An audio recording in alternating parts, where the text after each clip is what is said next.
Good morning, my dear viewers. In this video lecture, we are going to discuss multiple choice question based on Matthew Arnold. As you all know very well that Matthew Arnold is the part of the syllabus of Uttarakhand Lecturer English, and we are trying to discuss here at least 10 to 15 questions based on his biography and works. And we will try to provide a brief explanation of each and every questions. So let's get started. First question we have, Matthew Arnold was appointed school inspector in. Matthew Arnold को school inspector appoint किया गया, कौन से सन में किया गया, कौन से वर्ष में किया गया? We have options here for 1847, 1851, 1857, 1861, and we are to choose right one. The correct answer of this question is 1851. 1851 में जो है इनको अपॉइंट किया जाता है क्या? School inspector. अब इसके अलावा थोड़ा सा इनकी बायोग्राफी के बारे में जान लें। इनका जन्म कब हुआ, इनकी डेथ कब हुई और कहां पे हुई, क्योंकि यहां से भी क्वेश्चन बन सकता है। ऑलरेडी हमने जो है लाइफ स्पैन से रिलेटेड क्वेश्चन डिस्कस किए हुए हैं। इससे पहले वाली वीडियोज में कुछ साथियों के कमेंट्स में देख रहा था, कुछ साथियों को इजी इसलिए लग रहा है क्योंकि उनकी प्रिपरेशन बहुत अच्छी है।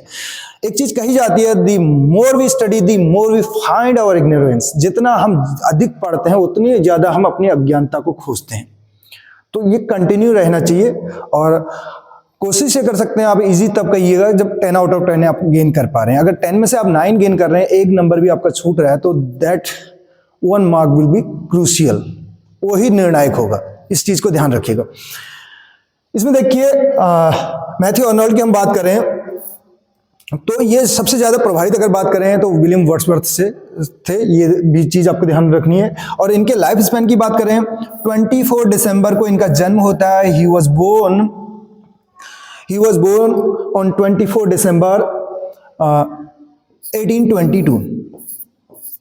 ठीक है, कब जन्म होता है इनका? 24 दिसंबर 1822 में इनका जन्म होता है।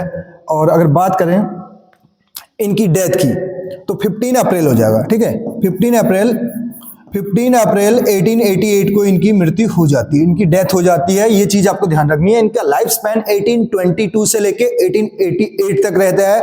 अब बात करें तो इनका जन्म कहां पे हुआ था? इनका जन्म हुआ था लालेहम में। कहां पे हुआ था? लालेहम करके याद रखना है आपको। लालेहम करके इंग्लैंड में एक जगह है। और इनकी डेथ हुई थी लिवरपूल में। लिवरपूल में इनकी डेथ हुई थी। और ये दोनों जगहें कहां पे हैं? इंग्लैंड में है। कहां पर है? इंग्लैंड में ये दोनों प्लेस देखने को मिलते हैं, दोनों स्थान हमें देखने को मिलते हैं।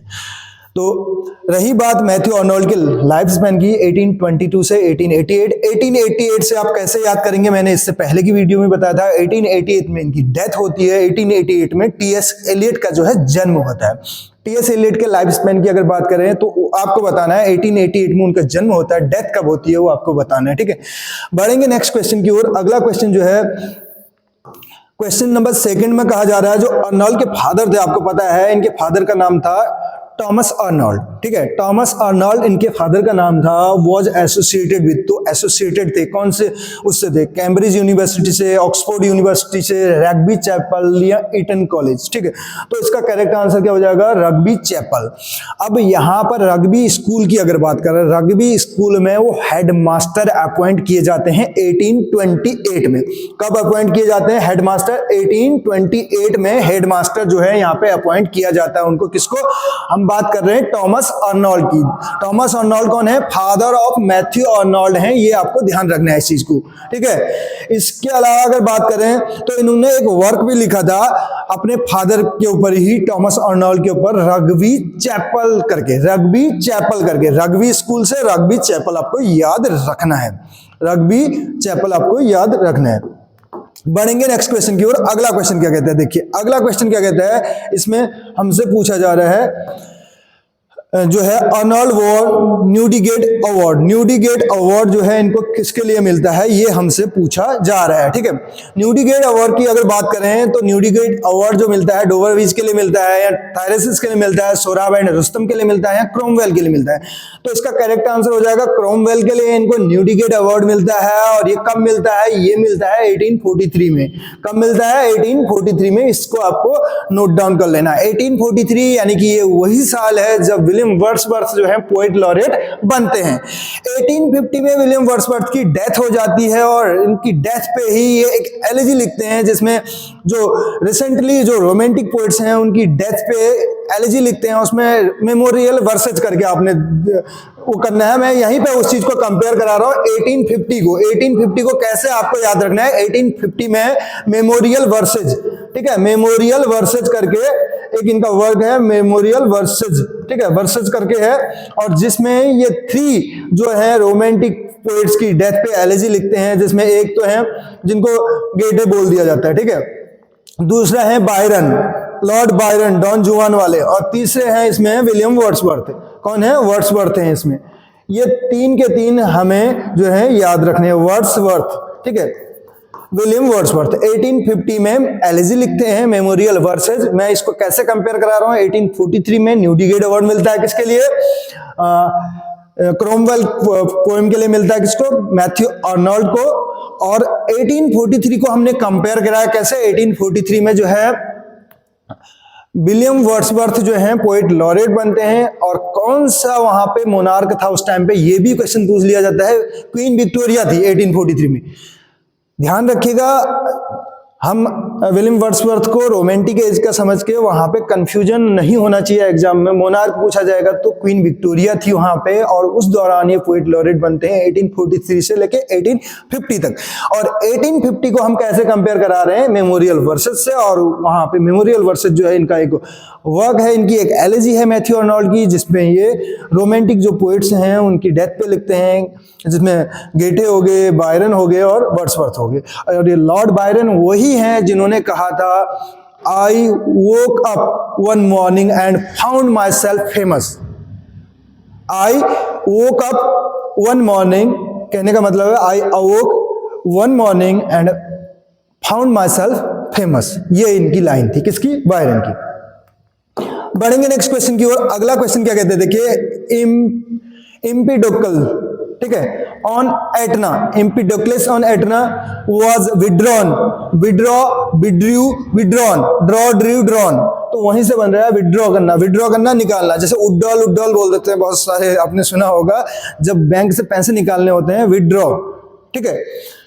तो because Arnold believed it showed, ठीक है, excess of imagination, lack of moral strength, emotional self indulgence, excess of realism. Correct answer हो जाएगा इमोशनल सेल्फ इंडल्जेंस, जो है इस क्वेश्चन का करेक्ट आंसर होगा, ठीक है। ये वर्क कब पब्लिश हो रखा है आपको बताना है। नेक्स्ट क्वेश्चन की बात करें मैथ्यू आर्नोल्ड की, अगर प्रीफेस की बात करें 1853 मेनली अपोज, ठीक है, mainly opposes romantic imagination, personal emotion in poetry, classical form, moral purpose of poetry. So correct answer of this question will be personal emotions in poetry. 1853 की अगर बात करें, 1853 से रिलेटेड भी इनके वर्क्स की अगर बात करें, जिसमें हमें स्कॉलर जिप्सी और दूसरा जो है Sohrab and Rustam. Scholar Gypsy और दूसरा क्या बताया? सोहराब एंड रुस्तम। ये जो 2 वर्क इनके पब्लिश हो रखे हैं 1853 में, ये भी आपको ध्यान रखना है। बढ़ेंगे नेक्स्ट क्वेश्चन की ओर। इसके अलावा बहुत से साथी जो हमारे पेड कोर्सेज के बारे में पूछ रहे हैं, पेड कोर्सेज में यहाँ पे लॉन्च करने के बिल्कुल भी मूड में नहीं था, लेकिन उनकी डिमांड पे स्पेशली यहाँ पे हम वो कर रहे हैं। तो फिर से कहूँगा, ये पूरा आपके ऊपर डिपेंड करता है, बाद में हम उसके लिए बिल्कुल भी रिस्पॉन्सिबल नहीं होंगे। हम अपनी तरफ से कोशिश कर सकते हैं। जो भी साथी जो भी उस कोर्स को परचेज करना चाहते हैं, खुद एक बार सोच लें और उसके बारे में पता कर लें कि क्या क्या चीज़ें उसमें कराई जाएंगी। हम अपनी तरफ से कमी नहीं करेंगे, हमने पहले भी कह रखा है। उत्तराखंड LT के टाइम पे भी क्या किया था, उन साथियों से पता कर सकते हैं। और लेक्चर में भी कितना करेंगे, क्या करेंगे, वो आने वाला समय ही जो है डिसाइड करेगा। लेकिन अपनी तरफ से बोलते ना, we will not leave any stone unturned, कोई कसर नहीं छोड़ेंगे, ठीक है। इसी में देखिए, थायरेसिस की बात करें, in an elegy on the death of, Thyrsis आपको पता होना चाहिए किसकी डेथ पर है, आर्थर हेनरी हेलम की अगर बात करें तो इन मेमोरियम है टेनिसन का, 1850 में पब्लिश हो रखा है। तो आर्थर हेनरी हेलम नहीं है। जॉन कीट्स की डेथ पे भी नहीं है, ठीक है। एडोनिस, आपको पता है इनकी अगर उस पर बात करें तो जॉन कीट्स पे जो एलेजी है एडोनिस करके है। और इसके अलावा बात करें आर्थर ह्यू क्लो जो है इसका करेक्ट आंसर हो जाएगा, ठीक है। थायरिसिस का जो है करेक्ट आंसर क्या हो जाएगा, आर्थर ह्यू क्लो।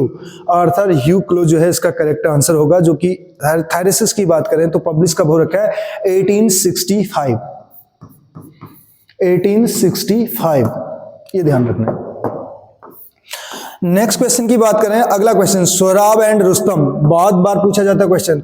सोहराब और रुस्तम जो है इज डिराइव्ड फ्रॉम, तो ये शाहनामा, शाहनामा किसका वर्क था ये आपको बताना है, ठीक है। शाहनामा से ये डिराइव किया गया है। इलियड, ओडिसी, एनेड, ये तीन के तीन वर्क किनके हैं ये भी आपको बताना है। सी ऑफ फेथ, इमेज अकर्स, तो किस में अकर होती है इमेज, अगर सी ऑफ फेथ की बात करें, टायरेसिस में, डोवर बीच में, स्कॉलर जिप्स में, एम्पिडिकल ऑन एटना में, तो इसका करेक्ट आंसर क्या हो जाएगा, डोवर बीच हो जाएगा। डोवर बीच जो है इसका करेक्ट आंसर हो जाएगा, जो कि कब पब्लिश हो रखा है। डोवर बीच की बात करें तो ये 1867 में पब्लिश हो रखा है। कब हो रखा है, 1867 में पब्लिश हो रखा है, ठीक है। लिरिकल पोएम है 37 लाइन्स की, कितने लाइन की, 37 लाइन की, ये ध्यान रखना है।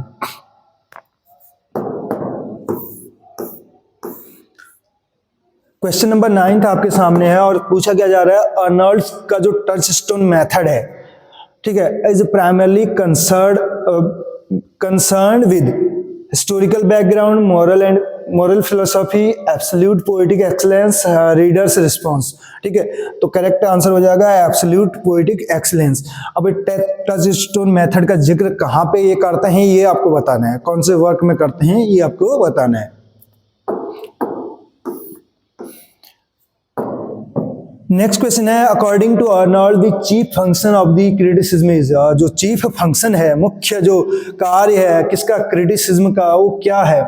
जज ऑथर, ऑथर को जज करना है, एजुकेट मासेज, प्रोपगेट कल्चर, और see the object as in itself.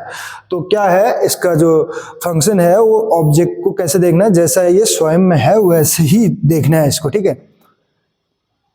As it is कहने का मतलब रियल जैसे है उसी तरीके से, सही है तो सही, गलत है तो गलत। तो ये क्रिटिसिज्म जो है इस टाइप का क्रिटिसिज्म देखने को मिलता था मैथ्यू अर्नल्ड के थ्रू। अगर कुछ कमियां हैं तो उनको बताया जाता था, कुछ अच्छी चीजें हैं तो उनको अप्रिशिएट भी किया जाता था, समालोचना जिसको बोल देते हैं।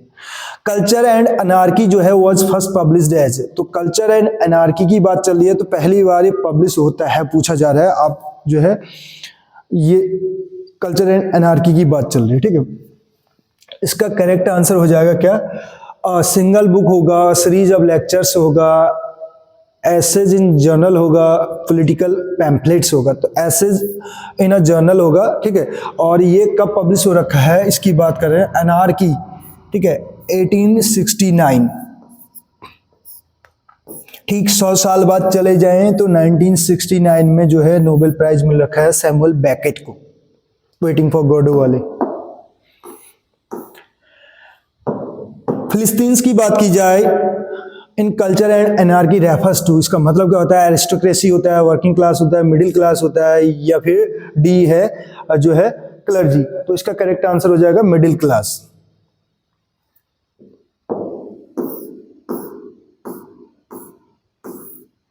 कोई तो है जो मिडिल क्लास की बात करते हैं, ठीक है।